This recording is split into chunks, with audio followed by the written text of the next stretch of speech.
Malemgi miyamna khaurang ngainaduna laklaba Qatar FIFA World Cup 2022 November ki tang kundagi dhumdam ga loinana fajarabi isai nongmai gi thorum ga loinana Qatar gi Al Bayt Stadium da haudokhre. Malemgi khwaidigi chawba sana khotnabagi competition ama oriba FIFA World Cup fajaraba history kaya ga loinaba tournament amani. Footballer kayana maraiba kedamak thauna fana sanakhiba ning bakai thaudok amadi mai pakpagi haraubagi thaudok kaya uduna chatliba achauba event amani masigi mathakta champion oriba team aduda piba World Cup trophy adugisu yamna interesting oiba wari leijari aikhoina ngasi uriba yamna magun leiriba World Cup ki trophy asi chahi 50 fawba sudriba trophy amani adubu World Cup ihan hana pangthokhiba chahi di 1930 dani Trophy asigi wari laknabagidamak 1930 da Uruguay da pangthokhiba ihan hanba World Cup aduda punna yengminasi.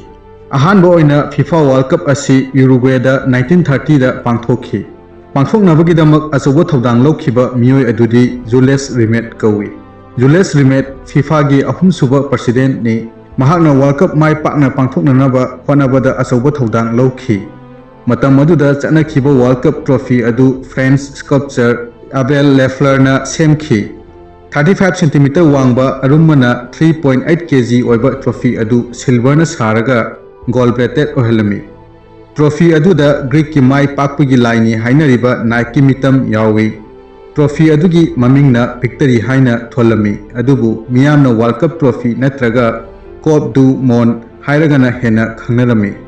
asumna lakpana 1946 ta trophy adugi maming FIFA gi president pu ikai khumnabo utpa oina Jules Rimet trophy haina nauna maming thonki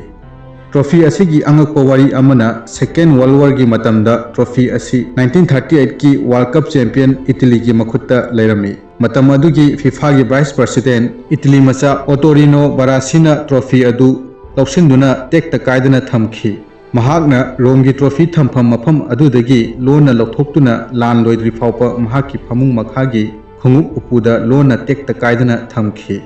asumna haukraba matung 1966 ki England da pangthokadaba World Cup haugadaba numit marini khak ngaraklaba matamda Westminster gi Methodist Central Hall da exhibition pangthoklingai da World Cup trophy adu Hurankhi Scotland Yard yauna tongan law enforcement agency singna kanna trophy adubu phangnanabu hanakhi adubu phangwadi ngamkhide Hurankraba matung chayol amagi matungda khamduna leiba car amagi nakanda khabar yomlaga trophy adu taduna leramkhi targa leramba adu mapuga walking chatpa hui amana phanglakhi hui adugi mamingna pickles haina kawi trophy adubu thengnarakhiba pickles national hero onkhi trophy adubu amuhanna phanghanbagi damak reward amadi medal piduna ikai khunakhi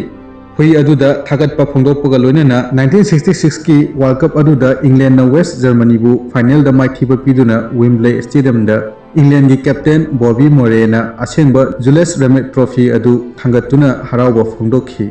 matung tarakpa 1970 gi World Cup ta Brazil na ahumlak suba oina mai pakhi loinana Jules Rimet trophy adu Brazil na ahumlak mai pakpagi namak permanent oina khusinakhi adubu permanent oina khusinnakraba trophy adu Rio de Janeiro da leiba Brazilian Football Confederation gi headquarter dagi amuk hanna rankhi loina na trophy adugi mari makhong asi phawba khangba ngamdri Brazil da Jules Rimet trophy adu permanent oina sinakraba matung 1974 gi World Cup ta nauna trophy ama semkhi trophy aduna Italian artist Silvio Gazzaniga na design tawkhi trophy adugi design oina miyoi kayana spiral oina kaduna matona sana masugi thribibu thangatuna thamli trophy adugi manung thangba sarukti hanghalli Brazil da thokhiba trophy mangbagi thodok adudagi nauna semliba trophy adu winner oriba team aduda mapung oina pibagi thawong lepkhre trophy adugi mapu FIFA na matam punumakto oiduna leiri tongan ba lebak singda chatpa trophy tour amadi FIFA World Cup ki final presentation natana